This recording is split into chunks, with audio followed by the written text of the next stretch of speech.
गुरुर्ब्रह्मा गुरुर्विष्णुः गुरुर्देवो महेश्वरः गुरुसाक्षात् परं ब्रह्म तस्मै श्री गुरवे नमः।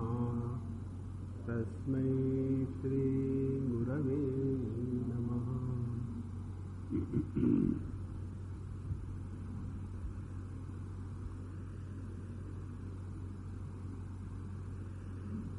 जितना आनंद हमको दुनियादारी की बातें करने में आता है, यदि उतना ही आनंद भगवान की कथा सुनने में आ जाए तो समझ लेना हमारा मानसिक पित्त सुधर गया है। मानसिक पित्त माने मेंटल एसिडिटी। क्योंकि हमारे मन में जगत के बारे में विचार करना, बोलना, एक दूसरे की अच्छाई बुराई करना, इसमें बड़ा टेस्ट आता है। और यही टेस्ट होने के कारण भगवान के नाम में, कथा में मजा नहीं आता। इसलिए इस रोग से बचने के लिए एक ही उपाय है, भगवान का नाम कीर्तन कथा हमेशा सुनते रहे। धीरे धीरे वही दवाई हो जाती है और अपना मन उस कथा में, कीर्तन में लग जाता है। अब हम लोग मुचुकुंद की कथा सुनने पर आगे चलते हैं। फिर भगवान ने क्या किया, यह 52वां अध्याय। श्री शुकोवाच इत्थं सोऽनुगृहीतोऽंग कृष्णेनैक्ष्वाकुनन्दनः तं परिक्रम्य सन्नम्य निश्चक्राम गुहामुखात्।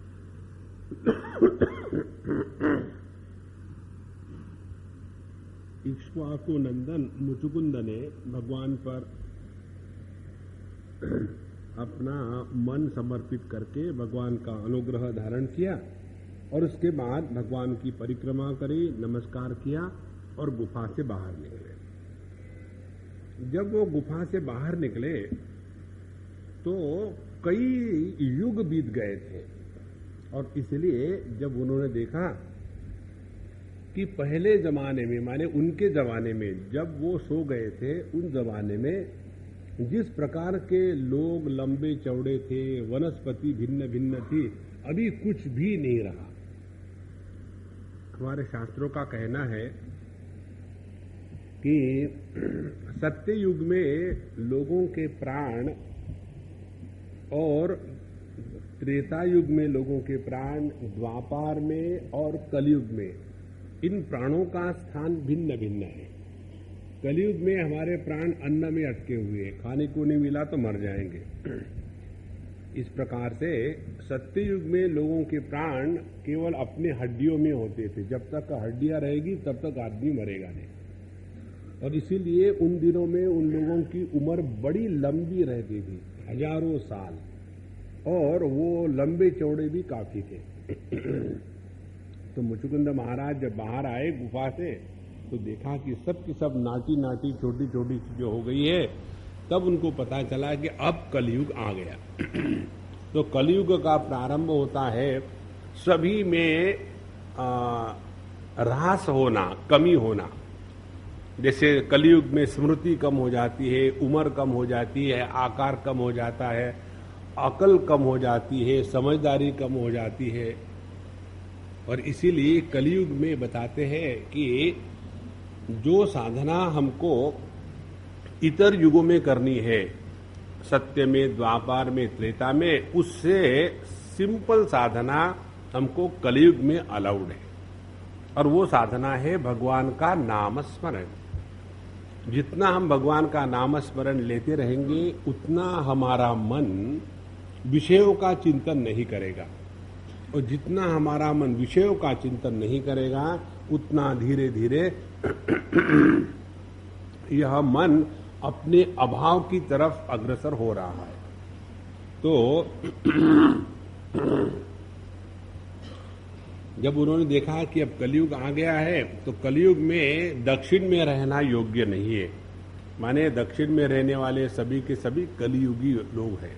तो वो चले गए उत्तर प्रदेश की तरफ और वहां से जाकर के उत्तरांचल में गए और बद्रीनाथ के पर्वत पर पहुंच गए और वहां जाकर के उस पर्वत का नाम है गंधमादन पर्वत, जिसको आजकल के लोग वैली ऑफ फ्लावर्स कहते हैं, उसको शास्त्रों में गंधमादन पर्वत कहा है। वहां अभी भी कोई व्यक्ति जाकर के रहता नहीं।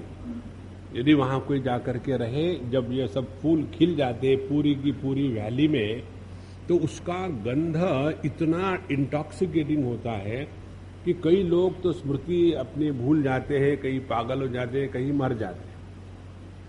तो उस गंधमादन पर्वत पर चले गए और वहां बद्रिकाश्रम में भगवान का नाम स्मरण करते हुए शांत भाव से राग द्वेष सुख दुख द्वंद्व के परे जाने की तपस्या करने लगे।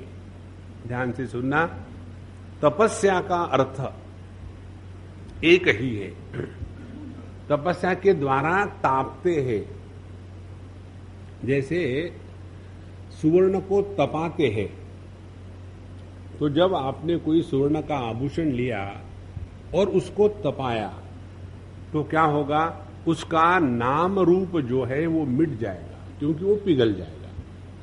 इसी प्रकार से तपस्या के द्वारा हम अपने अंतःकरण को तपाते हैं और वो तपाने के द्वारा अंतःकरण में जो अपने देह का एक आकार बन गया है वह आकार नष्ट हो जाता है। जहां हमारे अंतःकरण का, मन का, अपने देह का आकार समाप्त हो गया, हमारा व्यक्तित्व समष्टि में विलीन हो गया है।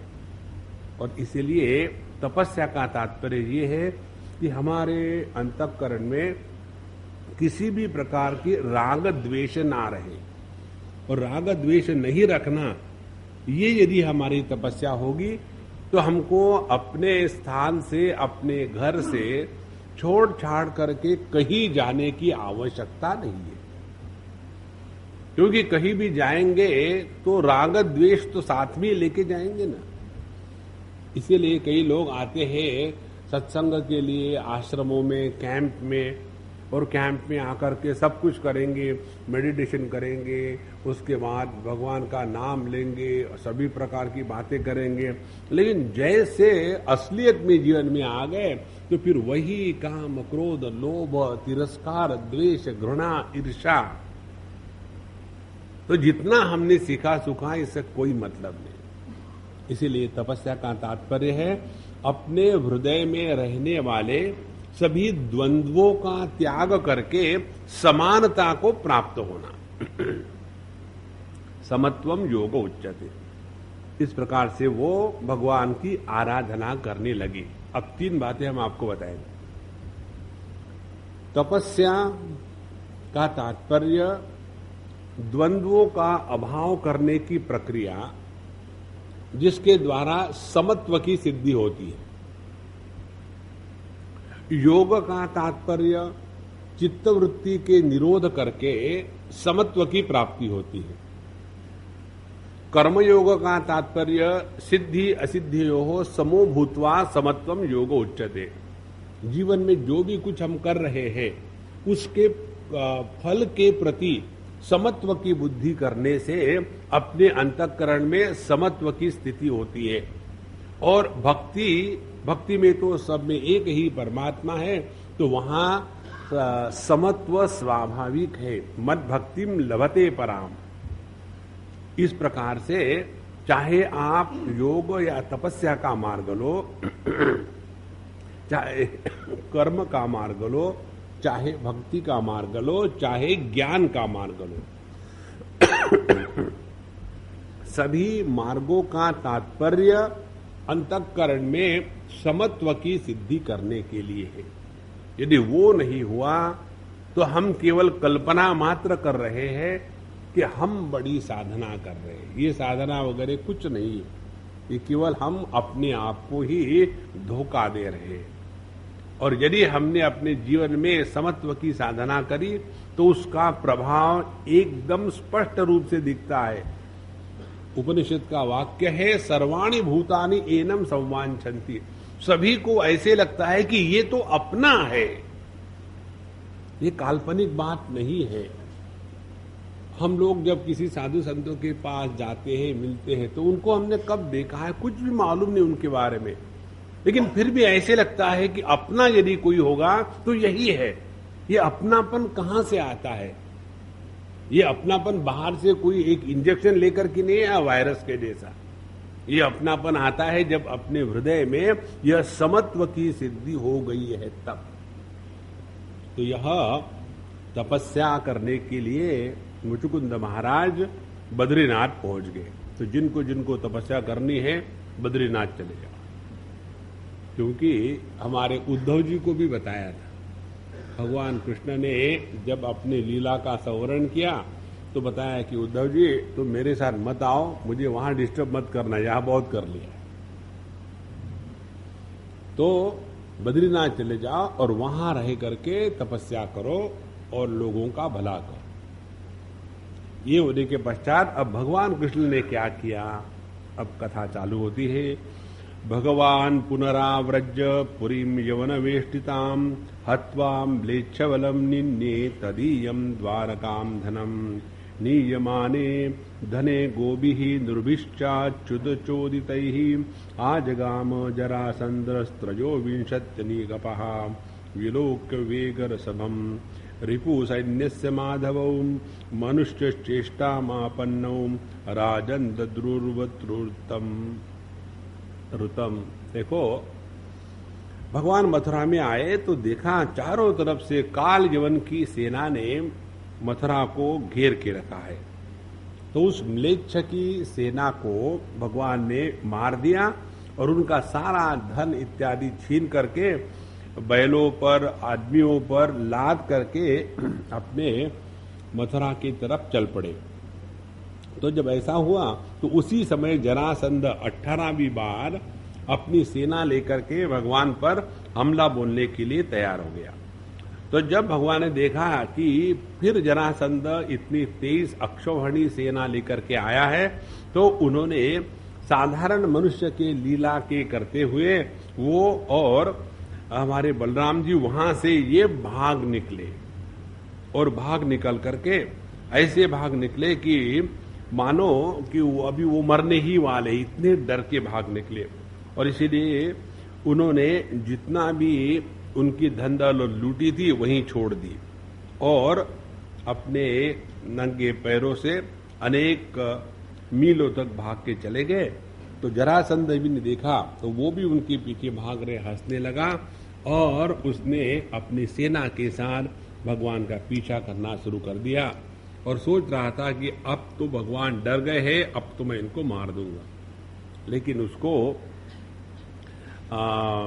ये पता नहीं था कि भगवान की लीला क्या है।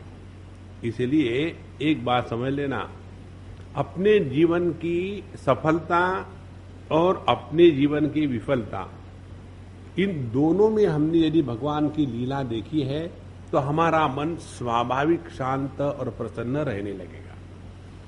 और यदि हमने अपने जीवन के किसी भी घटना के द्वारा परमात्मा का स्मरण बनाए रखा है तो घटना गौण हो जाती है और परमात्मा प्रधान हो जाता है। और यही है अपने साधना का तात्पर्य। तो साधना का तात्पर्य ये नहीं है कि अनेक प्रकार के रूप रंग करके, मेकअप करके, हाथ में माला लेकर के कृष्णा कृष्णा कृष्णा कर रहे हैं।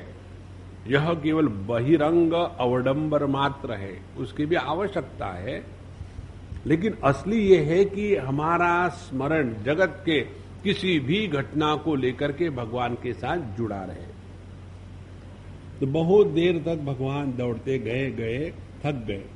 वहां एक प्रवर्षण पर्वत था। प्रवर्षण माने जहां हमेशा वर्षा होती है। और ये जो प्रवर्षण पर्वत है ये गिरिनार है अपने गुजरात में। बहुत बड़ा सुंदर पर्वत है। कभी आपको मौका मिला, भगवान की इच्छा हुई तो चले जाना। वहां दत्तात्रेय भगवान की पादुका है। तो जो दत्त संप्रदाय में विश्वास रखने वाले हैं वो वहां हमेशा जाते हैं। वही योग मार्ग है, वही नाथ संप्रदाय के लोग जाते हैं। वहां 10,000 स्टेप से ज्यादा नहीं, 10,000 से एक कम है वैसे। तो वहां आप चले जाओ नीचे से लेकर के ऊपर तक के, और यदि आप ज्यादा ही ऊपर नहीं गए तो वापस आ जाओ। गर्मी के दिनों में इतना गर्म होता है कि केवल ऐसे लगता है कि एक बहुत बड़ा सॉलिड मोनोलिथ रखा हुआ है, एकदम काला काला पत्थर, और उसको काट करके ऊपर जाओ, पैर जल जाते हैं, गर्मी के मारे मुख सूख जाता है और बड़ा आनंद आता है लोगों को। अच्छा महाराज, वहां पहुंच गए और वहां पहुंचने के बाद इस जरासंध ने देखा कि ये दोनों पहाड़ में छिपे हैं, तो चारों तरफ से उसको आग लगवा दी ईंधन के द्वारा। तो जब चारों तरफ से धुआं निकलने लगा तो भगवान ने जरासंध की सेना को लांघते हुए 11 योजन माने 44 कोस ऊंचे पर्वत से एकदम जमीन पर लैंड हो गए बिना किसी झटके के। उस दिन मैं कहीं हवाई जहाज से आ रहा था, कोई कन्या चला रही थी गाड़ी, हवाई जहाज कोई कन्या चला रही। तो उतरने के बाद जब उतर आया तो वहां वो माताएं खड़ी रहती है हैं करके। उनके हंसने का प्रयोजन मालूम है क्या हो सकता है? Thank god you are going. क्योंकि उनके प्रति मुझे बहुत तरस आता है। कई बार उनको ऐसे पैसेंजर मिलते हैं कि बड़े नेस्टी काइंड ऑफ पैसेंजर्स। तो वो जब चला रही थी हवाई जहाज तो उतरा में, तो हमने कहा कि देखो अम्मा, जिस ड्राइवर ने आज हवाई जहाज जमीन पर उतारा है, मैं हमेशा हिंदी में बोलता हूँ उनके साथ, तो उनको भी अच्छा लगता है, बाबा जी है अंग्रेजी में क्या बोलना। तो आपके आज ड्राइवर ने जिसने लगाया नहीं है जमीन पर, बड़ा अच्छा लगाया, तो उनको आप हमारे तरफ से साधुवाद धन्यवाद दे देना। तो जैसे हवाई जहाज बड़ा शांति से उतरता है, उसी प्रकार से इतने ऊपर से भगवान कूदे और जमीन पर, धरती पर कूद आए। और उस समय जरासंध लोगों ने देखा कि अब तो भगवान वहां जल के मर गए, और फिर वो अपने मगध देश को वापस आ गए। मगध देश माने अभी का बिहार, वापस आ गए। तो बिहार में तब से चल रहा है, अभी की बात नहीं है, हमेशा यही रहा है वहां। उसके पश्चात हमने पहले ही सुना था कि आनर्त देश के राजा श्रीमान रैवत, इनकी जो पुत्री थी रेवती, उसके साथ ब्रह्मा जी की प्रेरणा से बलराम जी की शादी हो गई थी। और उसके बाद भगवान श्री कृष्ण ने भी स्वयंवर में आए हुए शिशुपाल, शाल्व इत्यादि नरपतियों को हरा करके उनके देखते देखते विदर्भ की राजकुमारी रुक्मिणी को हर लिया और उनसे विवाह किया। अब देखो कहने की पद्धति कैसी है। पहले जहां जहां हमारे सुखदेव जी महाराज ने कथा बताई है, एक वाक्य में, 2 वाक्य में बता देते कि उसके बाद भगवान ने सबके सामने रुक्मिणी को छीन करके उसका विवाह किया, उसके साथ विवाह किया। नेचुरली मन में जिज्ञासा, यह रुक्मिणी कौन थी, इसके साथ विवाह कैसे हुआ, और जरासंध इत्यादियों को मारा क्यों और कैसे हुआ, क्या हुआ, ताकि फिर वो कथा फिर जारी रहती है। जो है ना ये एपिसोड का तरीका, जब कोई एपिसोड खत्म होता है तो वो उसको ऐसे किनारे पर लाते हैं, आगे क्या आगे क्या, हाथ में बंदूक लिए उसके सर पर मार लगाया है और उसमें आता है अगला एपिसोड, आगे गोली चलेगी कि पेट में जाएगी। इस प्रकार से एकदम योग्य प्रकार का वातावरण निर्माण कर दिया। और वहां भगवान सुखदेव जी महाराज चुप हो गए। जब वो चुप हो गए तो परीक्षित जी ने फिर प्रश्न पूछा। देखो क्या होता है कि जब हम कंटिन्यूअसली किसी चीज को सुनते रहते हैं तो मन शांत हो जाता है। मन शांत होने के बाद यदि मन सोया नहीं तो वो मन भगवान के तत्व को ग्रहण करने का अधिकारी है। लेकिन हम लोगों ने जन्म जन्म से अपने मन को ये ट्रेनिंग दी है, शांत होने के बाद सो जाओ, जगने की कोई जरूरत नहीं। इसीलिए आप देखो कई बार व्यक्ति को जब नींद नहीं आती तो आदमी कुछ ना कुछ करने में लग जाता है। चलो टीवी सुन ले, नहीं तो कुछ म्यूजिक सुन ले, नहीं तो कुछ पढ़ ले। शांत बैठे उन्हें नहीं आती नींद, बढ़िया बात है। लेकिन बिना वृत्तियों के जगते रहना और जगत का चिंतन नहीं करना, इसी को तो ध्यानाभ्यास कहते हैं। तो व्यक्ति अपने मन को इस प्रकार से हमेशा नहीं रोक सकता, और विशेष करके सत्संग में लोगों को नींद आने के अनेक कारण है। एक बार मुझे किसी ने पूछा था, सत्संग में लोगों को नींद क्यों आती है? हमने कहा सत्संग में नींद आने का कारण ये है, यहां उनको कोई डिस्टर्ब नहीं करता, फोन नहीं, घर के लोग नहीं, कोई डिस्टर्ब नहीं करता, तो बढ़िया नींद आ जाए। दूसरी बात, सत्संग में आकर के हम सबको आत्मसम्मान मिलता है कि तुम सच्चिदानंद हो। मुझे लग ही रहा था, लेकिन मेरे कोई घर का एक आदमी नहीं समझता है कि मैं क्या हूं। कम से कम ये महात्मा जी ने तो समझा, इसीलिए महात्मा जी को नमस्कार करो। नारायण। अच्छा, तीसरी बात, जब हम सत्संग में आके बैठते हैं तो उस समय हम जान अनजान से अपनी उपाधि का त्याग कर देते हैं। तो जहां उपाधि का त्याग कर दिया, वहां हमारे सर पर जो दुनियादारी का बोझा था, वो बोझा उतने समय के लिए उतर गया। जैसे बोझा उतर गया, एकदम आदमी को नींद आने लग जाती है। और चौथा कारण, ब्रह्मा जी की कृपा। ब्रह्मा जी ने सभी दुनिया की हर चीज बनाई, निद्रा को भी बनाया। तो बनाने के बाद कहा कि जाओ तुम अपना पति ढूंढ लो। तो निद्रा गई और चारों तरफ दुनिया में घूमी, लेकिन किसी ने निद्रा को स्वीकार नहीं किया।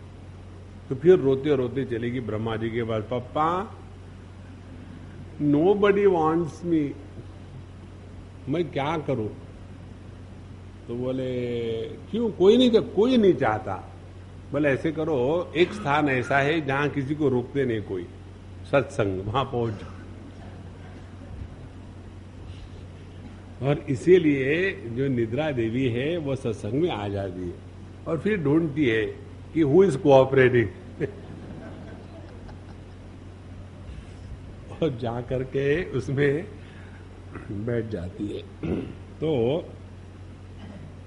इन सब चीजों से बचाने के लिए, निद्रा इत्यादि से, साधु संतों को अनेक टेक्निक करनी पड़ती है। कीर्तन या हरि कथा का टेक्निक ये है कि जब ये बाबा जी लोग करते हैं, कथा वगैरह कर रहे, जब देखते हैं कि सुनने वाले इतने एकाग्र हो गए कि एक के बाद आता है शून्य, शुरू हो गया अनेक से 1000 अग्र, फिर 900 अग्र, फिर 400, 200, 100, 100, फिर 50, फिर 10, फिर 1। अब इसके बाद क्या करेंगे? उनका दोष नहीं है, ये तो दोष है उस कथाकार का कि जिसके कारण लोग सोते हैं। तो जब देखते हैं कि कथाकार की आप पब्लिक सो रही है, तो फिर बीच में एकदम बांग लगा देते, सियावर राम, एकदम सबके सब सियावर रामचंद्र की, एकदम जग जाते। लेकिन ये हर एक को संभव नहीं है, क्योंकि कथा दो प्रकार की होती है। एक नारदीय पद्धति की कथा, जिसमें संगीत और हाथ में वीणा लेना और हाथ में सिंबल्स लेकर के भगवान का नाम गाना, ये है नारदीय पद्धति की कथा। और हम जो कथा करते हैं, यह है व्यास पद्धति की कथा। नारदीय पद्धति की कथा में कथाकार को बैठना अलाउड नहीं है, उनको खड़ा होकर के ही कथा करनी पड़ती है। उससे दो फायदे, एक तो वो भी नहीं सोते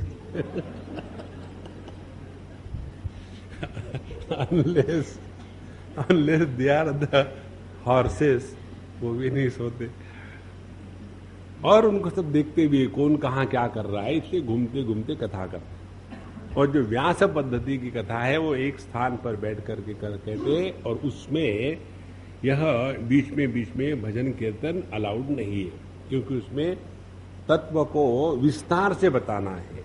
देखो, कीर्तन और कथा में, व्यास कथा में फर्क ये है कि उसमें भगवान के नामस्मरण, गुणगान, कीर्ति, उनका चरित्र, उनकी लीलाएं, इसकी प्रधानता होती है। और व्यास पद्धति में तत्व का चिंतन एक सूत्र को लेकर के उसको विस्तार से, व्यास माने विस्तृत करने को व्यास कहते हैं।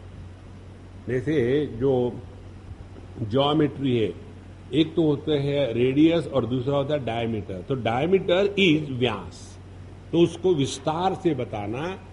इसलिए ऐसी कथाओं में फिर क्या किया जाए, तो फिर कुछ बीच में इधर उधर की कथा करके जरा जीवा को ढीला करे और फिर तत्व बताए। तो परीक्षित जी ने पूछा, क्योंकि आपने जो बताया भगवान, ये तो डायरेक्टली बता दिया कि भगवान ने रुक्मिणी जी के साथ विवाह किया, तो क्या इतना आसान से विवाह हो गया? तो परीक्षित जी कहते हैं, भगवता भीष्मकसुतां रुक्मिणीं रुजिराननां राक्षसेन विधानेन उपयेमैति श्रुतं भगवान् श्रोतुमिच्छामि कृष्णस्यामि ततेजसां यथा मागधशाल्व्याधिं जित्वा कन्या उपाहरत ब्रह्मन् कृष्ण कथा पुण्या माध्वीर्लोकमालापहां को नो तृप्येत शृण्वानः श्रुतज्ञो नित्यनूतनाः। इसमें बहुत सुंदर बात कही है कि भगवान, हमने सुना है कि भीष्मक नंदिनी अत्यंत सुंदर रुक्मिणी को भगवान ने हरण करके राक्षस विधि से उनके साथ विवाह किया था। और हम ये भी चाहते हैं जानना कि उन्होंने सभी जितने भी नराधिप वहां थे, बड़े बड़े राजा जरासंध, शाल्व इत्यादि, यह जो शाल्व था यह दुर्योधन का सारथी था और ये माद्री का भाई था। यह जो माद्री का भाई शाल्व था, तो यह पांडवों के साथ, एक उपकथा आगे बता दूं, पांडवों के साथ मिलने के लिए निकला। ध्यान से सुना, बड़े सुंदर कथा है। और युद्ध के लिए पांडवों का साथ देना है। तो उस समय दुर्योधन ने क्या किया, देखा कि पांडवों की गलती कहां है। तो गलती ये थी, पांडवों ने सोचा कि अब अपने मामा ही हैं, अपने ही पास आ रहे हैं तो आ ही जाएंगे, उसमें क्या खास बात है। तो he was taken for granted. और उस समय दुर्योधन ने जाकर के उनके पड़ाव जहां जहां पड़े वहां बहुत विस्तार से उनका 5 स्टार ट्रीटमेंट किया। हर जगह समझो, उनको 4-6 जगह पड़ाव पड़ने वाले थे, हर जगह बिल्कुल जहां रुकना है बढ़िया पूरी व्यवस्था करी। और जब वापस पहुंचे ये हस्तिनापुर, तो वहां पहुंचने के बाद उन्होंने फिर अपने दुर्योधन महाराज गए और मामा जी आप आ गए, बड़ी खुशी की बात है, आपको कोई कष्ट तो नहीं हुआ? तो उन्होंने कहा कि नहीं, कष्ट नहीं हुआ, पांडवों ने मेरी बड़ी अच्छी व्यवस्था रखी थी। तो बोले मामा जी, पांडव तो इतने व्यस्त थे ना इस सब तैयारी में, और आपसे प्रेम करते हैं, तो प्रेम में आदमी कभी कभी भूल जाता है, तो शायद वो भूल गए होंगे, लेकिन आप चाहे पांडवों के रहे हमारे रहे, मामा तो है ही, इसीलिए जितनी आपकी व्यवस्था हुई थी वो तो मैंने करी थी, पांडवों ने नहीं करी थी। अब किसी की रोटी खा लो तो उसके बाद आदमी अपने आप बेचा जाता है। तो यह जो शल्व पांडवों के तरफ से आने वाला था, फिर कौरवों की तरफ से वो युद्ध के लिए ज्वाइन हो गया। इसलिए अपने जीवन में कभी भी किसी भी चीज को नेवर टेक फॉर ग्रांटेड, हमेशा चीज को एकदम नियम से, व्यवस्था से सब चीज करनी चाहिए। और ये चीज आपको देखनी है तो हमारे सुरेश नारायण जी महाराज को दो। हम उस दिन बता रहे थे प्रमोदिनी को कि पहले दिन से जब से हम यहां आए हैं, आज की बात नहीं, अब कितने 4-5-6 साल हो गए हमारी उनकी पहचान है। सबसे पहले दिन आए थे गुरु पूर्णिमा के उत्सव पर, उन्होंने हमको बुलाया था, तब हमारी पहचान तक नहीं थी, किसी ने बताया हम आ गए। उस दिन से आज के तारीख तक उनका जो व्यवहार है उसमें किसी भी प्रकार का ये नहीं है कि things are taken for granted. यह जो स्थैर्य है व्यक्ति के व्यवहार में, उस व्यक्ति के अंतःकरण का पावित्र्य और सुंदरता एकदम अभिव्यक्त करता है। घरों में जब हम कहीं चले जाते हैं तो हमको लगता है कि हमारा अपमान किया, तो जो अपमान करने वाला है उसका कारण यही होता है कि उसके जीवन में शहरी नहीं, अपने घर की मुर्गी दाल बराबर, क्या उसको रोज रोज वही करना है। अच्छा महाराज, यह जरासंध, शाल्व इत्यादि सब नरपतियों को किस प्रकार से जीत करके रुक्मिणी का हरण किया बताइएगा। क्योंकि भगवान कृष्ण की लीला के संबंध में कहना है क्या है, वो इतनी पवित्र है कि जगत के मल को धो करके बहा देती है, और ऐसे लोकोत्तर माधुरी है उसमें कि जिसका जीवन रात दिन रात जीवन भर भी सेवन करे तो व्यक्ति उसमें बोर नहीं होता, बल्कि नया नया रस उसमें आने लग जाता है। ध्यान से सुनना, जगत के किसी भी प्रकार के आप भोग में लगो तो वही भोग 25 बार रिपीट करो तो उसमें से रस निकल जाता है। केवल भगवान की कथा, श्रवण, नाम इत्यादि में यदि हम अपने मन को लगावे तो उसमें दिन ब दिन रस बढ़ता जाता है। कल परसों मैं अपनी साइट देख रहा था, मैंने कभी देखी ही नहीं थी, तो देख रहा था उसमें प्रश्नोत्तरी होती है, एक FAQ, फ्रीक्वेंटली आस्क्ड क्वेश्चंस। तो उसमें एक प्रश्न किसी ने मुझे पूछा था, तो उसका मैंने जो उत्तर दिया था वो पढ़ा, मुझे याद नहीं रहता मैंने किसको क्या ब्लफ मारी हो। एक ने कहा कि स्वामी जी, हम भगवत गीता कई दिनों से सुन रहे हैं और आपने जैसा बताया वैसा ही अभ्यास करते हैं, लेकिन जैसे जैसे अभी 10, 12, 15 साल हो गए, लेकिन अब जब फिर हम उसको फिर से पढ़ते हैं तो ऐसे लगता है कि अरे ये बात तो छूट ही गई थी, समझ में नहीं आई थी, अब समझ में आ गई। तो ये क्यों होता है, कैसा होता है, ये उनका प्रश्न। तो हमने कहा देखो, शास्त्रों के शब्दों का अर्थ और तात्पर्य जैसे जैसे हमारी बुद्धि परिपक्व और सूक्ष्म हो जाती है वैसे वैसे और निखरने लग जाता है।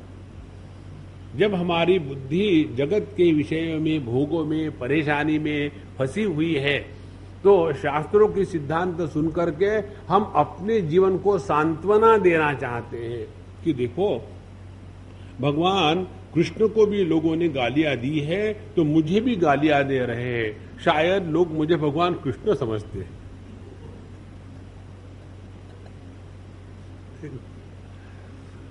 तो जैसे जैसे आपका हृदय शांत पवित्र होते जाएगा, एक एक शब्द का अर्थ नया नया निकल आएगा। इसीलिए जीवन में नित्य निरंतर शास्त्रों का अध्ययन करते ही रहना चाहिए। एक बार हम अपने उत्तर काशी गए थे, वहां बूढ़ाऊ बाबा जी, वेरी ओल्ड महात्मा जी, अपने ऐसे धूप में बैठे थे, जाड़े के, वहां तो हमेशा ठंड होती है, बैठे थे धूप में सुबह के समय में। उनके सामने गीता प्रेस की भगवत गीता की शंकर भाष्य युक्त कमेंट्री थी और बैठते नहीं। हम गए, नमस्कार चमत्कार किया, तो हमने कहा कि भगवान अब आपको पढ़ने की क्या जरूरत है। हम जरा इंटेलिजेंट है ना, इसलिए उनको पूछा। वैसे कभी भी साधु संतों के सामने जा करके ऐसी उल्टी बात नहीं करनी चाहिए, लेकिन आप प्रोफेशनल नहीं थे इसलिए मालूम नहीं, पूछा। तो उन्होंने हमको उत्तर दिया। उन्होंने कहा, मैं देख रहा हूं कि मेरी कितनी तारीफ हुई है इस ग्रंथ में। देखो कितना सुंदर उत्तर है, मेरी कितनी तारीफ इस ग्रंथ में हो रही है, अपनी तारीफ पढ़ रहा हूं। माने यहां जो तत्व बताया है वही मैं हूं, इसके बारे में उनके मन में कोई संदेह नहीं। ध्यान से सुनना, जब व्यक्ति अपनी तारीफ सुनता है तो कभी बोर नहीं होता। देखो, इसीलिए हम भगवान को बोर नहीं करने के लिए उनके सामने जाते हैं और कहते हैं लंबोदर पीतांबर, उनकी तारीफ ही करे जा रहे हैं और कुछ नहीं है, ये तो वो बोर हो जाएंगे। तो भगवान की कथा एक ऐसी है कि जिसमें नित्य नाविन्य प्रकट होता है, नित्य नूतनता। तो ऐसा कौन रसिक मर्मज्ञ है कि जो भगवान की कथा सुनकर के उसमें नित्य नवीन बातों का अनुभव नहीं करेगा। इसके उत्तर में सुखदेव जी महाराज बताना प्रारंभ करते हैं। देखो, जब सुनने वाले के हृदय में सुनने की जिज्ञासा और रस हो तब जाकर के बोलने वाले को प्रेरणा मिलती है। देखो, हम आपको एक बात बताएं। एक बार कहाँ की बात है, एक हमारे मित्र ने कहा कि स्वामी जी, आपकी वो जो कैसेट है वो खराब हो गई है और उसका फिर से करना जरूरी है, तो आप वही का वही लेक्चर एक बार फिर कहीं दे देना, रिकॉर्ड करके मुझे दे देना। हमने कहा, प्रभु, मैं कागज बना करके पढ़ करके फिर नोट्स बना करके लेक्चर थोड़ी देता हूं। लेक्चर आता है जब हम श्रोताओं से प्रेरणा प्राप्त करते हैं, तब। ध्यान से सुनना। और वक्ता श्रोताओं को किस वस्तु की, किस विचार की आवश्यकता है, वही प्रेरणा परमात्मा वक्ता को देते हैं। और यदि वो वक्ता खाली हो तो परमात्मा उस वक्ता के मुख से बकते हैं या वक्ता से मुख से वक्ते हैं। और इसीलिए कई लोगों का ये अनुभव है। अभी हम कल परसों प्रेमपुरी में गए थे, तो वाशी से 2 अम्माएं आई, पता नहीं कौन थी, आई और आकर के लेक्चर के बाद बोले, स्वामी जी, हम हमेशा देखते हैं, आपको सुनने की बड़ी इच्छा थी, इसीलिए हम वहां से कैसे भी करके धक्के खा के आ ही गए, आज तो कम से कम सुन ले। और जब मैं आई तो मैं प्रश्न करके आई थी कि आज मुझे स्वामी जी को इतने सारे प्रश्न पूछने हैं, लेकिन जैसे यहां बैठे आपने हमारे सभी के सभी प्रश्नों का उत्तर दे दिया। हमने कहा, देखो अम्मा, हमने कुछ नहीं किया। महत्व की बात यह है, श्रोताओं की आवश्यकता के अनुसार परमात्मा वक्ता के मुख से बुलवाते हैं। इसीलिए एक ही अध्याय पर आप 25 बार सुनो, भिन्न भिन्न प्रकार के श्रोताओं के सामने, तो विचारों की प्रक्रिया भिन्न होती है। इसलिए जब परीक्षित जी ने सुखदेव जी को पूछा, तो सुखदेव जी का रस भगवान की कथा में, उनका मन का लगना, उनकी उत्सुकता, ये सब देख करके सुखदेव जी को और प्रसन्नता और जोश उत्साह के साथ कहते हैं, श्री शुकोवाच, राजा सीद भीष्मको नाम विदर्भाधिपति महान, तस्य पंचाभवन पुत्रा कन्यैका च वराननाम, रुक्मग्रजो रुक्मरथो रुक्मबाहुरनन्तरः, रुक्मकेशो रुक्ममाली, रुक्मिण्येषा स्वसा सती। विदर्भ में, विदर्भ देश माने जिसको कहते हैं, अपने आजकल के लोग झगड़ा करते हैं ना कि हमको विदर्भ सेपरेट स्टेट चाहिए, उस प्रकार से वही विदर्भ है नागपुरी लोगों का। तो वहां विदर्भ देश में एक बड़े राजा थे भीष्मक, और उस समय उस विदर्भ देश की राजधानी थी अमरावती। तो वहां उस विदर्भ देश के राजा थे भीष्मक, और उनके 5 पुत्र थे, जिनका नाम था रुक्मरथ, रुक्मबाहु, रुक्मकेश और रुक्ममाली। माने जिनके रुक्म माने सुवर्ण, तो जिनके बाल सुवर्ण जैसे थे। तो ऐसे जो उनके 5 पुत्र थे और उनकी एक बहन थी जिसका नाम था रुक्मिणी, बड़ी सुंदर थी। और उसने भगवान श्री कृष्ण के सौंदर्य, पराक्रम, गुण, वैभव की प्रशंसा सुनी। जो भी अतिथि लोग आते थे भगवान के गुणगान गाते थे, और ये सुनते सुनते केवल सुनने मात्र से उनके हृदय में भगवान के प्रति इतना प्रेम निर्माण हो गया कि उन्होंने मन ही मन भगवान को पति के रूप में स्वीकार कर लिया। और उसके बाद उन्होंने निश्चय कर लिया कि मुझे यदि पत्नी किसी की बननी है तो भगवान की ही बननी है। और इसलिए सभी के सभी भी चाहते हैं, केवल उनका जो बड़ा भाई था रुक्मी छोड़ करके, कि अपने बहन की शादी विवाह भगवान कृष्ण के साथ ही होवे। लेकिन जो रुक्मी भगवान कृष्ण का हमेशा द्वेषी था, चाहता था कि अपनी पत्नी, अपनी बहन शिशुपाल को ही शादी में दिया जाए। और जब ये बात रुक्मिणी जी को पता हुई कि शिशुपाल के साथ विवाह होने की बात हो रही है, तो उनको बड़ा दुख हुआ, वो बड़ी उदास हो गई और उदास होकर के रोने नहीं लगी। महत्व की बात, जीवन की समस्या आने के बाद रोने से समस्या का समाधान नहीं होता। हमको अपने मन को एकदम स्थिर रख करके समस्या को निरपेक्ष भाव से सभी प्रकार के पहलुओं को देखना है। नहीं तो रोना धोना करके हम तो ये करेंगे, ऐसा कुछ नहीं। शांत रहो। जगत की एक भी ऐसी समस्या नहीं है कि जिसका समाधान हम अपने हृदय में नहीं देख सकते। प्रयत्न करने से होता है। और प्रयत्न क्या है?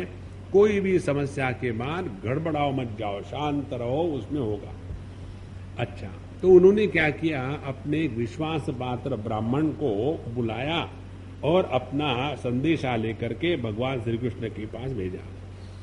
तो द्वारकां स समभ्येत्य प्रतिहारे प्रवेशितः अपश्यदाद्यं पुरुषम् आसीनं कांचनासने दृष्ट्वा ब्रह्मण्य देवः तम् अवरुह्य निजासनान् उपवेश्यार्घ्यशान् चक्रे यथात्मानं दिवौकसः। भगवान के उस द्वारकापुरी में पहुंचे ब्राह्मण जी, और जैसे वहां पहुंचे द्वारपालों ने उनको राजमहल के अंदर ले गए। भगवान श्री कृष्ण सोने के सिंहासन पर बैठे हुए थे। जैसे उन्होंने ब्राह्मण को, देवता को देखा, नीचे उतर आए, उनको अपने आसन पर बिठाया, उनके पाद प्रक्षालन इत्यादि करके वैसी ही पूजा करी जैसी देवता की पूजा की जाती है। और अनेक प्रकार के कुशल प्रश्न, आदर सत्कार, खाना पीना करने के बाद फिर भगवान कृष्ण उनके पास गए, उनके चरणों के सेवा करी, पैर दबा रहे हैं। और फिर उन्होंने बड़े शांत भाव से ब्राह्मण से पूछा। देखो कितनी महत्व की बात। एक थे हमारे पांडव, जब उनके अपने मामा उनके साथ युद्ध में ज्वाइन होने के लिए आए थे, तो उनका कोई आदर सत्कार नहीं, कुछ नहीं।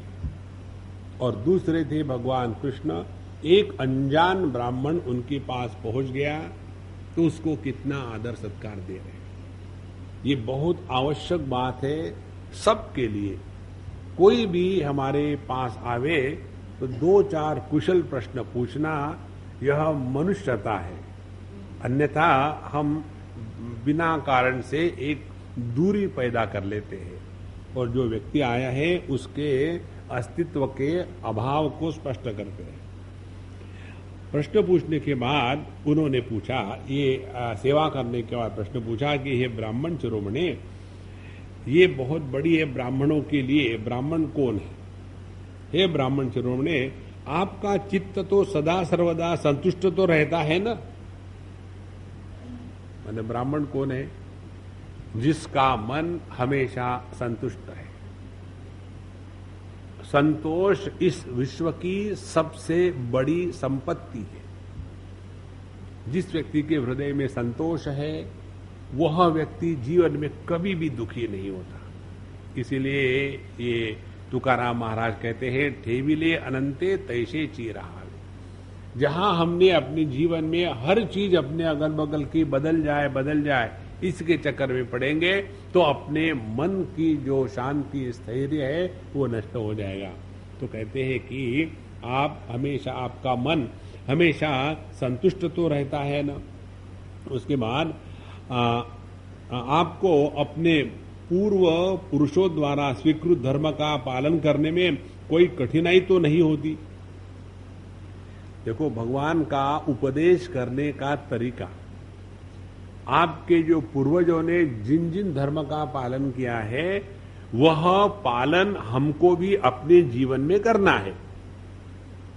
देखो, हर एक के घर में कुल देवता होती है और कुल देवता की सेवा करना यह उस फैमिली का, उस कुटुंब का एक कुलाचार, कुल धर्म होता है। ये बात भगवान को अर्जुन ने भगवत गीता के प्रथम अध्याय में सुनाई थी। एक बार एक अम्मा ने मुझे प्रश्न पूछा था, स्वामी जी हम शादी होने के बाद बड़े कंफ्यूज हो गए। हमने कहा ऐसी बात नहीं, पहले कंफ्यूज थे इसीलिए शादी करी।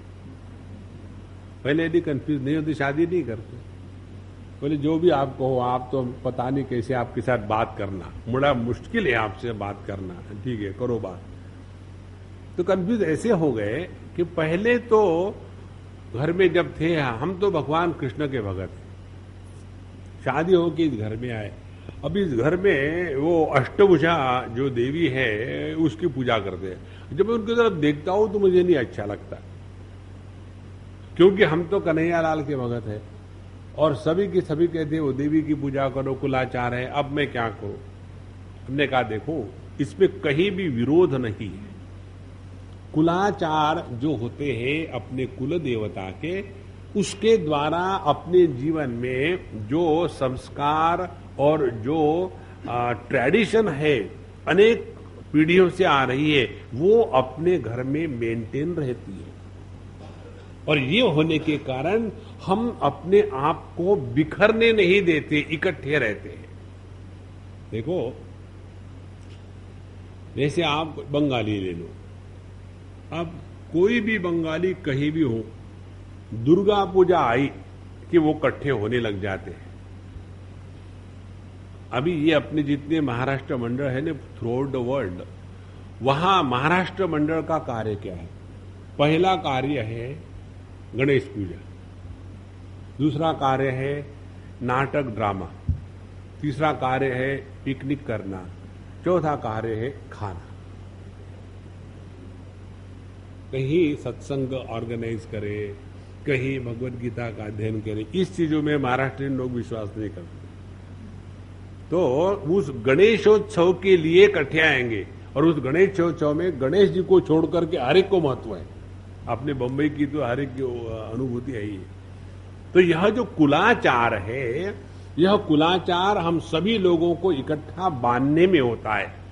दूसरी बात, जब हम अपनी जीवन में कुलाचार इत्यादि पूजा करते हैं अपने कुल देवता की, तो अपनी शक्ति कम होने के कारण हम अपने कुल देवता से प्रार्थना करें कि हे मैया जो भी अपनी कुल देवता है कि हमें भगवान कृष्ण से मिला दो।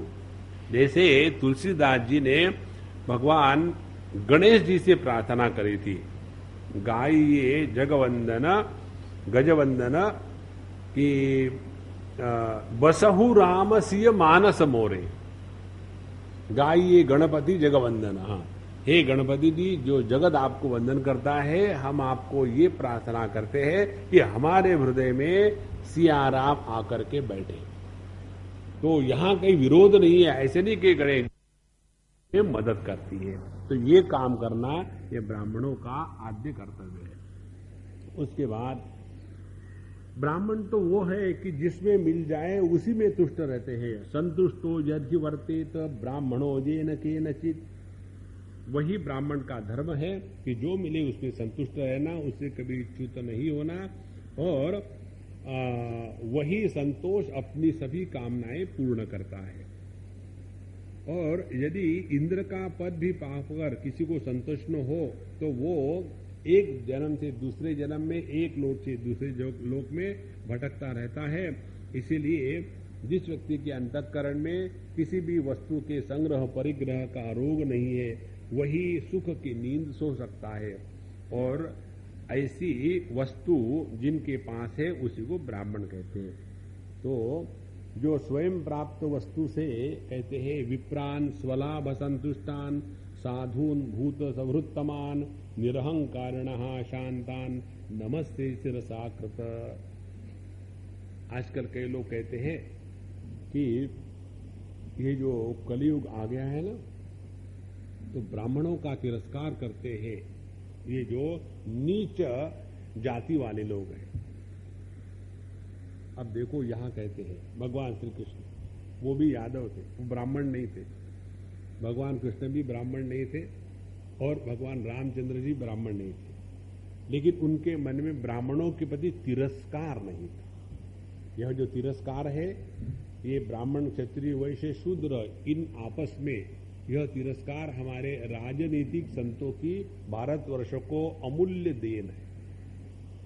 तो वो कहते हैं जो स्वयं प्राप्त वस्तु से संतोष लेते हैं और जिनका स्वभाव मधुर होता है, सभी प्राणियों की हितैषी है, अहंकार रहित और शांत है, ऐसे ब्राह्मणों को मैं हमेशा सिर झुका करके नमस्कार करता हूं। तो यदि हमको कोई आदर नहीं देते तो वी डोंट डिजर्व दैट। जहां जहां हमने आदर मांगा है वहां वहां हम डिजर्व नहीं करते। बहुत आवश्यक बात है। जहां जहां हमको रिजर्वेशन की बात मन में आती है, वी शुड गेट रिजर्वेशन। जहां रिजर्वेशन की बात मन में आ गई, समझ लेना हम नालायक है। जो व्यक्ति अपने सामर्थ्य के बल पर कोई वस्तु को प्राप्त नहीं कर सकता, वही अनेक प्रकार के कंसेशन जीवन में मांगता है। और ऐसे जो कंसेशन मांगने वाले लोग हैं, यही पूरे देश का सत्यानाश कर चुके हैं। कृष्णार्पणमस्तु। अच्छा महाराज, ब्राह्मण देवता, राजा की ओर से आप लोगों को सब प्रकार की सुविधा तो मिलती है, अब क्षत्रिय धर्म का प्रतिपादन भगवान कर रहे हैं। किसी राज्य में प्रजा की अच्छी तरह से पालन होता है और वह आनंद से रहती है, तो ऐसा राजा मुझे प्रिय है, अन्यथा नहीं। और आप कहां से आए, आपकी क्या अभिलाषा है, इतना दूर से आए आप लगते हैं, कोई विशेष बात हो तो हमें बताइएगा, हम आपकी किसी भी प्रकार की सेवा करने के लिए तैयार हैं। इस प्रकार की बहुत आदर से, प्रेम से सेवा करके भगवान ने इस ब्राह्मण देवता से प्रश्न पूछे। देखो, किसी भी प्रकार से अपने मन में ब्राह्मण, क्षत्रिय, वैश्य, शूद्र, ये एक दूसरे के बारे में द्वेष ना रखे। यह जो भेद है, यह केवल राजनीतिक गेम है, ये हम समझते नहीं और इसी में अपने आप को बर्बाद कर लेते हैं। इससे ऊपर उठने के लिए हमारे संत ज्ञानेश्वर महाराज ने जो वारकरी संप्रदाय बताया है, उसमें सभी साथ साथ चलते हैं। ब्राह्मण, क्षत्रिय, वैश्य, शूद्र। वहां शूद्र भी जाकर के ब्राह्मण के पैर छूता है बिना किसी द्वेष के, और ब्राह्मण भी जाकर के शूद्र के पैर छूता है बिना किसी अभिमान के। यह जो अपने आप को परमात्मा के प्रति समर्पित करना, यही जीवन का लक्ष्य है। और ये केवल ब्राह्मण नहीं, वहां भी आप चले जाओ, वहां भी दूसरे भी धर्म के जो लोग के, इस्लाम या अपने क्रिश्चियन लोग, वो भी उन्हीं के साथ रह करके भगवान का नाम स्मरण करके आनंद से निकल करके पंढरपुर जाते हैं। इसीलिए भगवान के नाम को, रूप को लेकर के द्वेष करना, यह कोई भी भगवान की अभिव्यक्ति हो ही नहीं सकती। हम अपने आप को इस चक्कर से बचावें और मन को परमात्मा में लगावें। जब ये सब बातें सुनी तो ब्राह्मण जी ने रुक्मिणी जी का संदेश बताना शुरू कर दिया। रुक्मिणी वाच, रुक्मिणी जी ने क्या कहा कि हे त्रिभुवन सुंदर, श्रुत्वा गुणान भवन सुंदर शृण्वताम ते निर्विश्य कर्ण विवरे हरतोंगतापम रूपम दृशाम दृशिमताखिल अर्थलाभम त्वयि अच्युता विशति चित्तम पत्र में। हे भगवान, हे त्रिभुवन सुंदर, आपके गुणों को जो सुनने वाले हमारे कान हैं, हृदय में प्रवेश करके आपके गुण हमारे अंग अंग के ताप, जन्म जन्म की जो जलन है बुझा देते हैं, और आपका जो रूप है वह नेत्रों से सभी जीवों को धर्म, अर्थ, काम, मोक्ष चारों पुरुषार्थों को देने वाले हैं। ऐसे हे प्यारे अच्युत, हमने अपने चित्त की सभी लज्जा शर्म सब छोड़ छाड़ करके अब आप में ही हमारा मन प्रवेश कर चुका है। और हम चाहे दृष्टि से देखें, कुल, शील, स्वभाव, सौंदर्य, विद्या, अवस्था, धन, धाम, सभी में आप अद्वितीय है। आप ही अपने ही समान है। मनुष्य लोक में जितने भी प्राणी हैं, सबका मन आपको देख करके शांति का अनुभव करता है, आनंदित होता है। हे पुरुष भूषण, आप ही बताइए, ऐसी कौन सी कुलवती, गुणवती, धैर्यवती कन्या होगी जो विवाह के योग्य समय आने पर आपको पति के रूप में वरण न करेगी। इसलिए हे प्रियतम, मैंने आपको पति रूप से वरण किया है। मैं आपको आत्मसमर्पण कर चुकी हूँ। आप अंतर्यामी हैं, मेरे हृदय की बात आपसे छिपी नहीं, इसलिए आप यहाँ पधार कर मुझे अपने पत्नी के रूप में स्वीकार करिए। मैं अपने आप को आपके प्रति समर्पित कर चुकी हूं और मैं ये नहीं चाहती कि शिशुपाल या उसी के प्रकार का दूसरा कोई व्यक्ति आकर के मेरा स्पर्श भी करे। इसलिए हे भगवान, यदि मैंने अपने जीवन में इस जन्म में या पहले जन्म में कोई अच्छी बात करी हो तो भगवान कृष्ण आकर के मेरा पानी ग्रहण करे और शिशुपाल इत्यादि आकर के वो कुछ ना कर सके। उसके बाद हे भगवान, आप अजीत है और जिस दिन मेरा विवाह होगा उस दिन आप हमारे राजधानी में गुप्त रूप से आइए और शिशुपाल, जरासंध इन सभियों को मार करके बलपूर्वक राक्षस विधि से वीरता का मूल्य देकर मेरा पानी ग्रहण कीजिए। और आप सोचते होंगे कि तुम तो अंतपुरी में होगी तो वहां मैं कैसे आऊंगा, तो वो फिक्र मत करना, क्योंकि हमारे यहाँ की ये वंश परंपरा है, कुल की ऐसी परंपरा है कि विवाह के दिन जो जिस कन्या का विवाह होता है वह हमारे महल के बाहर में एक गिरिजा देवी का मंदिर है, नगर के बाहर में, वहां जाना पड़ता है। तो गिरिजा देवी के मंदिर में जाएंगे तो उस समय आकर के आप हमको वहां से उठा के लेना और हम उस गिरिजा देवी शिव जी की पूजा करते हैं, जिनकी पूजा करने के लिए, जो आपकी पूजा करने के लिए हमेशा तरसते हैं। तो आपके चरणों के दासी के रूप में आप हमें स्वीकार कर लीजिएगा। ब्राह्मण देवता ने ऐसा भगवान कृष्ण को बताया। भगवान ने सोचा अब तुरंत कार्य करना चाहिए, ज्यादा टाइम वेस्ट करने को है ही नहीं। अब यहां एक महत्व की बात, जो वैष्णव है और जो अपने आप को भगवान श्री कृष्ण के भक्त के रूप में स्वीकार करते हैं, उनके लिए विशेष रूप से रुक्मिणी जी भगवान की पत्नी, रुक्मिणी जी लक्ष्मी का अवतार, वो भी अपने परंपरा के अनुसार विवाह के पूर्व गिरिजा जी माने भगवान शिव जी की पत्नी, उनके मंदिर में जाकर के उनकी आराधना पूजा करती है। शिव और पार्वती इनका आशीर्वाद ग्रहण करे बगैर यदि रुक्मिणी जी का विवाह अपूरा रहता है तो उनके प्रति मन में द्वेष को रखना ये शास्त्र सम्मत नहीं है, ये कहीं भी नहीं लिखा है। आप इनका देख लीजिए, हमारी सीता मैया की बात। सीता मैया भी जब भगवान कृष्ण, भगवान रामचंद्र जी और लक्ष्मण जी वहां घूम रहे थे तब वो चली गई थी पूजा करने, फिर वही उमा देवी की पूजा करने के लिए ही सीता जी गई थी। तो चाहे सीता रहे चाहे रुक्मिणी रहे, उन्होंने अपने जीवन में शिवजी और पार्वती की जब पूजा करी है तो वैष्णवों ने शिव मंदिर में जाना, उनकी विभूति लगाना, यह गलत है, ये कहीं भी शास्त्र सम्मत बात नहीं। अभी हम गए थे दक्षिण में, वहां एक चीज देख करके हमको बड़ी प्रसन्नता हुई। जिस मंदिर में हमारी पूजा हो रही थी वो मंदिर है योग नरसिंह भगवान का मंदिर। ये जो योग लक्ष्मी नरसिंह भगवान का मंदिर है, यह मंदिर मूल रूप से यह जो अयंगार माने दक्षिणी जो वैष्णव लोग हैं उनका होता है, और जो संत वहां कार्य करते जिनका वो मंदिर है वो बिल्कुल पक्के वैष्णव संप्रदाय के हैं, अयंगार है। और जब हम उनके मंदिर में गए, सब कुछ हुआ, नमस्कार चमत्कार हुआ, आरती हो गई, और उन्होंने पहले सबसे क्या हमको दिया प्रसाद के रूप में, तो विभूति दी है। ये जो वैष्णव लोग होते हैं, वयंगार इत्यादि, ये विभूति को स्पर्श तक नहीं करेंगे, उसको अपवित्र मानते हैं।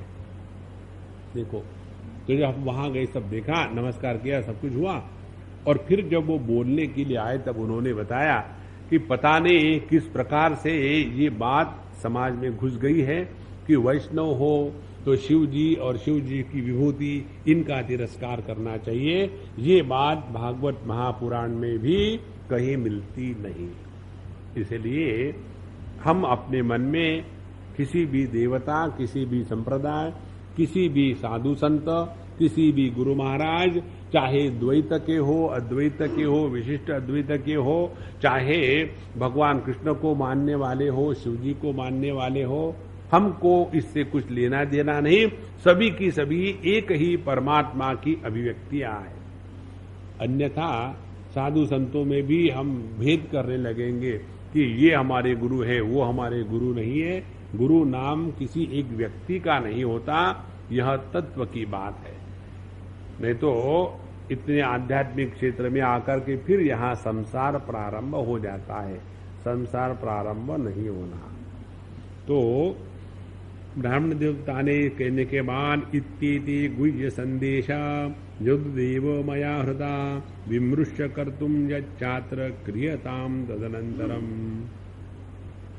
उन्होंने कहा कि हे यदुवंश शिरोमणे, यही रुक्मिणी के अत्यंत गोपनीय संदेश है जिन्हें लेकर मैं आपके पास आया हूं। अब इसके संबंध में आपको जो कुछ करना है विचार करिए और तुरंत कार्य में लग जाइए, क्योंकि समय बहुत कम है। अब हम 53वें अध्याय में प्रवेश करते हैं। सुखदेव जी महाराज कहते हैं, वैदर्भ्याम तु संदेशम निशम्य यदुनंदनः प्रगृह्य प्राणिनां प्राणी प्रहसन इदम अब्रवीत।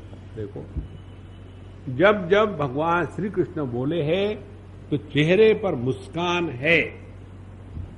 जीवन का सबसे महत्व का सिद्धांत, और वो चेहरे की मुस्कान इंटेलिजेंट होनी चाहिए। ऐसे नहीं कि आप आगे। कई लोगों की आदत होती है, बोलते समय पहले हंस देते बोल देते हैं। इसका एक उदाहरण बताओ। ये बात कहाँ की है? विशाखापट्टनम की। हमारे एक मित्र वहां रहते थे, उनका एक ड्राइवर था, और ड्राइवर को हमेशा हंस के बोलने की बात, वो मैंने उसका स्वभाव ही वैसा हो गया था।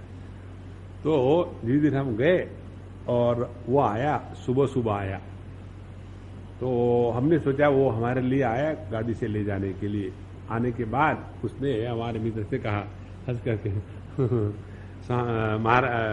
साहब हम आ गए, हमारी मां मर गई, अब हम नहीं ले जा सकेंगे स्वामी जी को, आप ले जाओ। ये कोई बात है?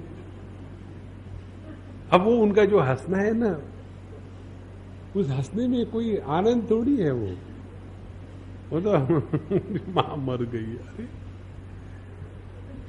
तो प्रसन्न, उस चेहरे की मुस्कान में समझ है। कई बार व्यक्ति जब हंसते हैं ना तो समझ आ जाता है कि ये समझदारी की हंसी है कि बेवकूफी की हंसी है। जैसे देखो ना, जो ऊंचे सुनते हैं वो जब उत्तर देते हैं उसे पता चलता है अगले को समझ में आया कि नहीं। हमने सोचा बड़ी गर्दी है, नहीं नहीं नहीं सर्दी बहुत नहीं, हमने सोचा आपने गर्दी के बारे में। तो भगवान ने प्रगृह्य पाणिना पाणिम, भगवान श्री कृष्ण ने उस ब्राह्मण देवता के हाथ अपने हाथ में लिए। देखो, हिंदू धर्म की संस्कृति बताती है नमस्ते, किसी को हाथ लगाना ये अपनी संस्कृति नहीं है। देखो, प्रगृह्य पाणिना पाणिम प्रहसन इदम अब्रवीत। अपने मन में जो विचित्र विचित्र कल्पनाएं आके बैठी हुई है ना, उन कल्पनाओं को त्याग करके अपने हृदय को बड़ा करे। केवल कहने से नहीं होता वसुधैव कुटुंबकम, सबको अपने में समा लेना है, तब जाकर के वसुधैव कुटुंबकम की बात होती है। नहीं तो एक छोटे से चीज में फंसे हुए अपने को बर्बाद, सबको बर्बाद करे जा रहे। भगवान श्री कृष्ण ने कहा, तथा हमअपि तच्चित्तो निद्राम न च लभे निशि वेदाहम रुक्मिणा द्वेषान् ममोद्वाहो निवारितः तामानैश्य उन्मथ्य राजन्या पसदान्मुखे मत्पराम वद्यांगी मेधसोग्नि शिखामिव। ब्राह्मण देवता बात बताऊं, विदर्भा कुमारी के बारे में जितना वो मुझे चाहती है वैसा मैं भी उनको चाहता हूं, और उसी के कारण मुझे रात दिन नींद नहीं। भगवान को झूठ बोलने में कोई फर्क नहीं, और सच भी है ये। देखो, भगवान की बात को आप सच भी कह सकते, झूठ भी कह सकते। झूठ इसीलिए है कि रात दिन मुझे नींद नहीं है। अब मुझे बताओ, भगवान यदि नींद लेंगे तो दुनिया चलेगी कैसे? इसीलिए उनको नींद नहीं है, उससे रुक्मिणी का लेना देना कुछ नहीं है, लेकिन उसी से उसको तसल्ली मिल गई। अच्छा, मेरे कारण उसका ये न कि न प्रकार है ना, सबको सुख देना है, चाहे बेवकूफ बनाओ। अच्छा महाराज, तो रात भर मुझे नींद नहीं आती, और मैं जानता हूं रुक्मी द्वेष के कारण मेरा उसे विवाह नहीं होने देता है।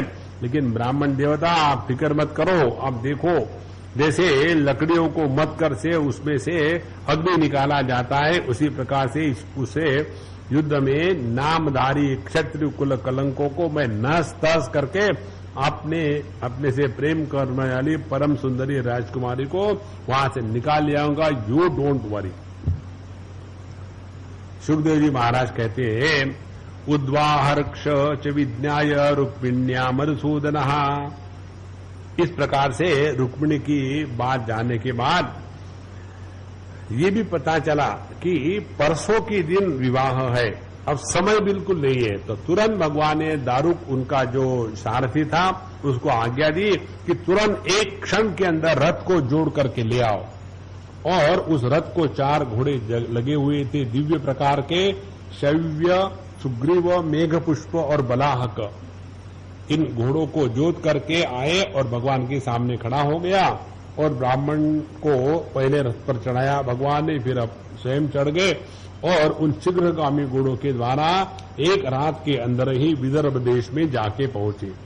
द्वारका से नागपुर पहुंचने के लिए रथ से निकले भगवान। देखो कितना डिस्टेंस है। और वहां जो भीष्मक था, अपने कन्या शिशुपाल को देनी थी, इसलिए विवाहोत्सव की तैयारी चल रही थी, और चारों तरफ बड़ी सुंदर सुंदर तैयारियां हो चुकी थी, और सभी पुरुष स्त्री इत्यादि अच्छे अच्छे कपड़े और चंदन गहने पहन करके और अच्छे सज धज करके पूरे गांव में, शहर में रह रहे थे। और उस भीष्मक ने अपने सभी प्रकार के देवता पुरोहित इत्यादि की पूजा करी, स्वस्ति वाचन किया, और अपने परम सुंदरी राजकुमारी रुक्मिणी जी को स्नान इत्यादि कराया, हाथों में मंगलसूत्र कंकण पहनाए, और सब प्रकार के नए वस्त्र पहना करके आभूषणों के साथ विभूषित कर दिया। सभी ब्राह्मणों ने साम, ऋग, यजुर्वेद इत्यादि मंत्रों के द्वारा उनकी रक्षा करी। अथर्व वेदियों ने गृह शांति के लिए हवन किया, और इस प्रकार से उन्होंने अनेक प्रकार के दान इत्यादि करे। और इसी समय चेदी नरेश राजा दशघोष ने अपने पुत्र शिशुपाल के लिए भी मंत्र के द्वारा ब्राह्मणों से पुत्र के विवाह की शुभ कामना करी, मंगल कृत्य किए। बड़ी बड़ी सेना लेकर के यह कुंडिनपुर जाके पहुंचे, और भीष्मक ने आकर के उनका स्वागत किया, और उनको लड़कों के स्थान पर, जिसको जनवास कहते, उसमें अंदर रखाया। उनके भारत में शाल्व, जरासंध, दंतवक्र, विदुरथ, पौंड्रक, शिशुपाल, ये सभी के सभी भगवान कृष्ण के दुश्मन, द्वेषी इकट्ठे हो गए, और इस विचार से आए थे, यदि इस विवाह में कृष्ण और बलराम आकर के कुछ गड़बड़ी करेंगे तो हम सब लोग इकट्ठे होकर के उनको अच्छे चखाएंगे। और इसीलिए इसके लिए वो इकट्ठे हुए थे।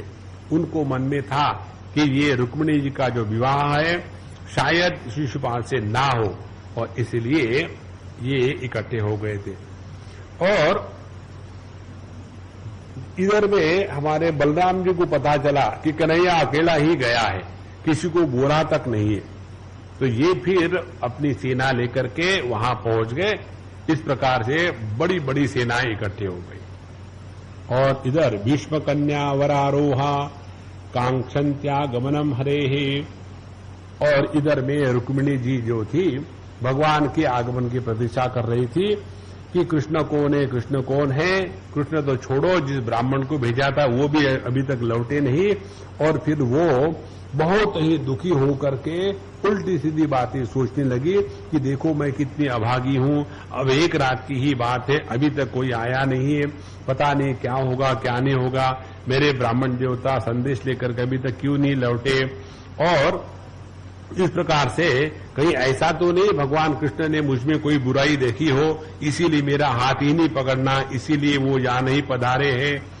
ठीक है, मेरे भाग्य ही फूटे हैं, क्योंकि जब भाग्य ठीक नहीं होती तो जीवन में कुछ नहीं होता, और पार्वती जी हो सकता है वो मेरे से प्रसन्न नहीं हो, इसीलिए भगवान नहीं आ रहे।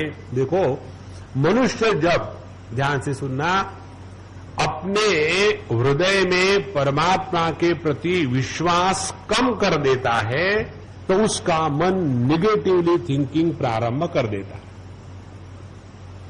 ये इस पूरे प्रसंग का सिद्धांत।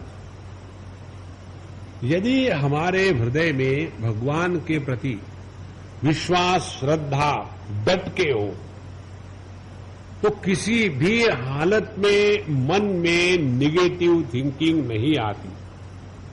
निगेटिव थिंकिंग आने का एकमात्र कारण है हमारा भगवान के प्रति विश्वास नहीं है।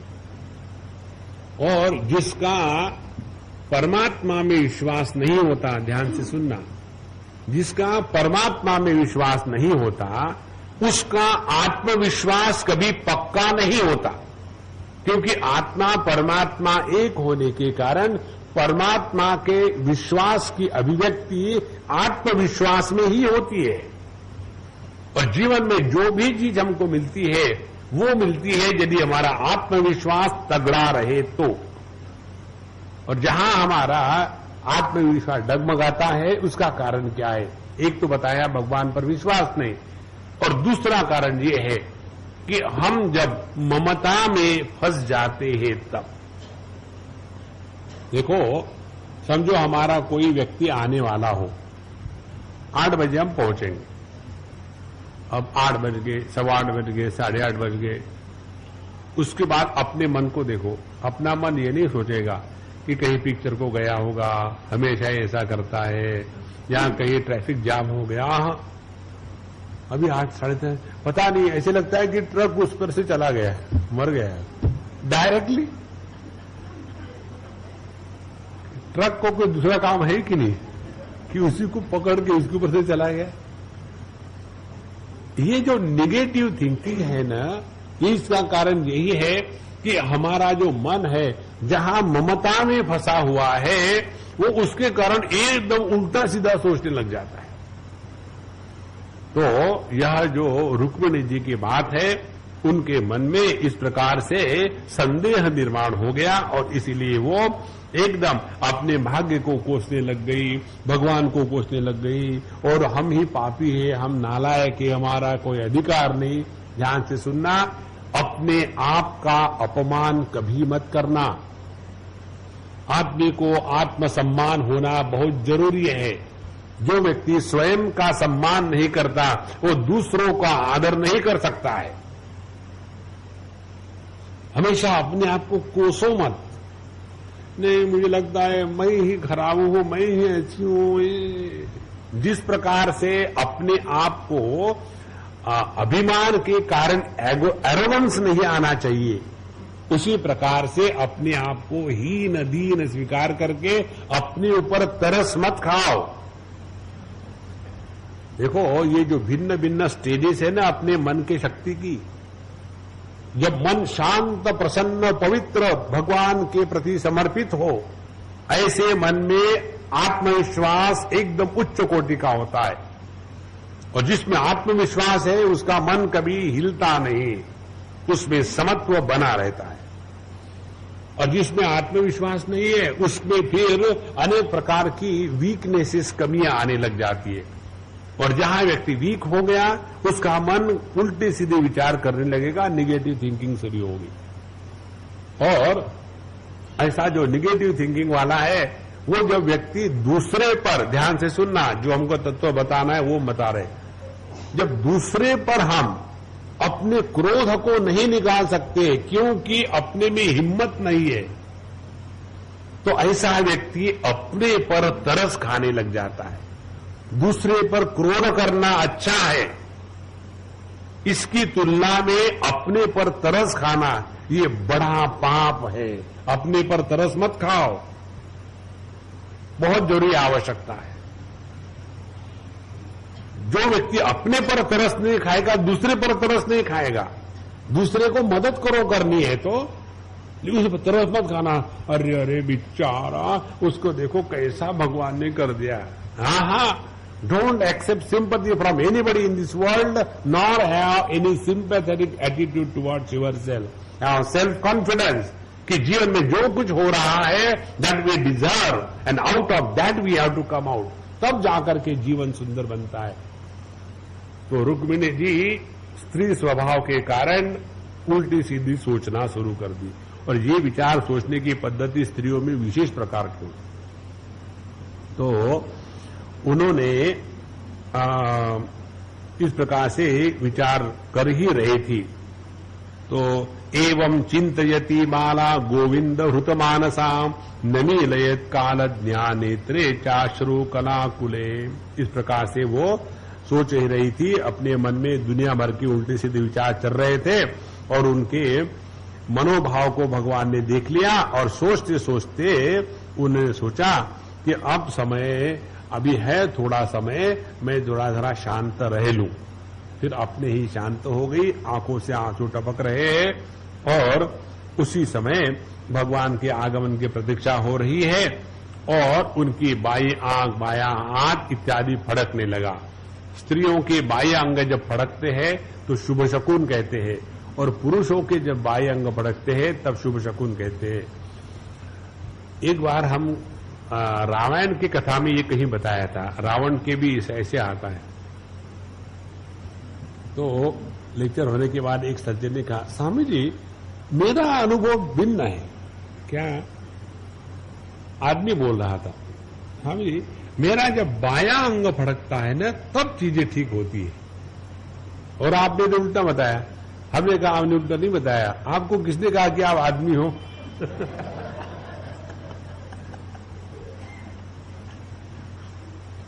तो साईं जी आपको किसी को कुछ करने में कुछ हिचकिच होती नहीं क्या? हमने कहा आप प्रश्न ऐसे पूछते हो तो मैं क्या करूं। तो जो है ये जो शकुन शास्त्र है उसमें आता है, हमारा कुछ फटकता ही नहीं, कभी क्या करें। जिसका कुछ फटकता नहीं उसका हमेशा अच्छा रहता है।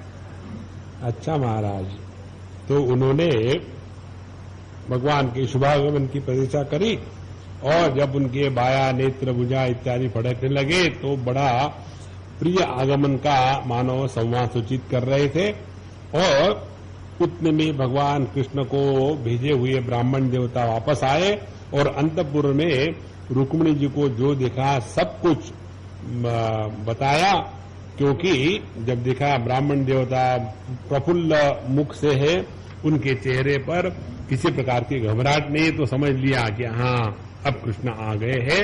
और फिर उन्होंने ब्राह्मण देवता से पूछा, तो उन्होंने कहा कि भगवान कृष्ण यहाँ पधार चुके हैं, और उनकी बड़ी तारीफ करी, प्रशंसा करी, और बतलाया कि उन्होंने सत्य प्रतिज्ञा करी है कि वो आपको निश्चित रूप से यहाँ विवाहित करके ले जाएंगे, और आप इसके बारे में चिंता मत करो। और दूसरी महत्व की बात, इस समय रुक्मिणी जी जो साक्षात लक्ष्मी है, उन्होंने ब्राह्मण देवता को, क्योंकि ब्राह्मण अपरिग्रह करने वाले होते हैं, माने धन इकट्ठा नहीं करते, और उनको जगत में इतना संतोष है कि उनको कुछ दिया ही नहीं जा सकता, इसीलिए रुक्मिणी जी ने केवल उनके प्रति सर झुका करके नमस्कार किया और आगे चल पड़ी। देखो, जिस ब्राह्मण के अंतःकरण में पैसे की अपेक्षा होती है, भविष्य पुराण की बात है, जिस बाबा जी के अंतःकरण में भगवान की कथा में पैसे कमाने की अपेक्षा होती है, उसमें कली ने प्रवेश कर लिया है। और कली ने प्रवेश करने के बाद कलह के सिवा ऐसे व्यक्ति के अगल बगल में कुछ नहीं रह सकता। कली का तात्पर्य है कलह, झगड़ा। आप चले जाओ किसी भी प्रकार की संस्था में जहां बहुत सारा धन इकट्ठा हो गया है, एकदम दुनिया भर के झगड़े शुरू होते हैं और पूरा लाइफ केवल उसी में बर्बाद हो जाता है। इसलिए भगवान अनेक प्रकार से हम सबको समझाते हैं कि भगवत कथा में ये चंदा इकट्ठा करना इत्यादि भयानक पाप है, उसको कभी नहीं करना चाहिए। राजा भीष्मक ने सुना कि भगवान कृष्ण और बलराम जी मेरे कन्या का विवाह देखने के लिए आ गए हैं, तो तुरंत भेरी बाजे बजवाते उनकी पूजा सामग्री से अगवानी करी और उनकी विधि पूर्वक पूजा करी। और भीष्मक जी बड़े बुद्धिमान थे, उनकी भगवान के प्रति भक्ति भी थी और इसीलिए उनको योग्य निवास स्थान में ठहराया, योग्य आतिथ्य सत्कार किया और उनको भगवान ने भी अच्छे प्रकार के वस्तु देकर के सत्कार इत्यादि किया। विदर्भ देश के नागरिकों ने जब सुना कि भगवान कृष्ण स्वयं आए हैं बलराम जी के साथ, तो उनको देखने के लिए उनके निवास स्थान पर भीड़ की भीड़ लगने लग गई और इधर रुक्मिणी जी इनकी अर्धांगिनी होने के लिए योग्य है ऐसी आपस में बात करने लग गए। भारतीय लोगों का यह एक विशेष चरित्र है। लोगों ने क्या करना चाहिए इसके बारे में अपना मत प्रदर्शित करने में कोई हिचकिचाहट नहीं। अब कौन किससे शादी करना योग्य है, आपको क्या लेना देना है, लेकिन ये हम भारतीय हैं ना, इसलिए तो उन लोगों ने बात शुरू करने कि देखो रुक्मिणी जैसी लड़की का विवाह तो कृष्ण के जैसे ही व्यक्ति के साथ होना चाहिए। ये शिशुपाल कहां से आगे टपका, लेकिन क्या करें, ये राजा लोग हैं, हम लोग क्या, हम तो प्रजा है। तो कहे कोई बात नहीं, इसी बहाने कृष्ण का दर्शन तो हो गया है ना, और इसलिए